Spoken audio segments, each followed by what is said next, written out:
Tingnan nyo yung mga dating hindi binabaha. Ngayon, meron na pong baha. So, sitwasyon ngayon dito sa may Iglesia ni Cristo, sa may lapas lang ng Bernabe, no? So, ayan, binabaha na rin talaga, oh. Ayan. May tubig. Lalo sa San Simon. Ito yung mga dating hindi binabaha. Ngayon, may baha na rin kabilaan, no? Hindi naman ganun kalalim, pero paano kung talagang sobrang lalakas at tuloy-tuloy na talaga yung ulan na yan. Ito yan sa may lampas na papunta ito ng Pure Gold Valenzuela. Yan kung mapapansin ninyo, ayan, oh. Tapos pumupunta yan doon sa kanto ng San Simon. Kaya baha sa San Simon eh. Ibig sabihin, mababa yung party doon sa kabila. Ayan, oh. Tingnan nyo. Kabilaan ng tubig. Dati hindi binabaha yan. Ngayon, talaga naman, oh, meron na. Susunod yan, yung mga establishment dyan sa kanan at kaliwa niyan. Meron na rin yan.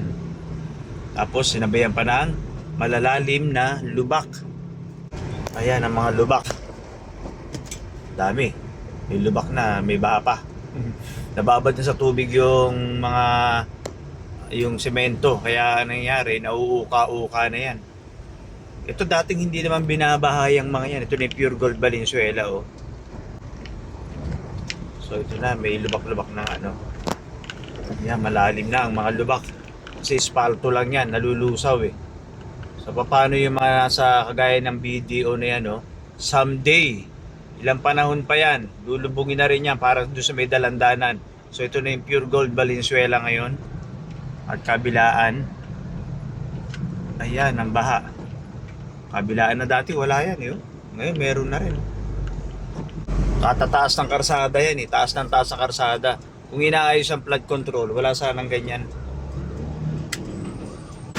So ito yung tapat ng Pure Gold Balubaran, no?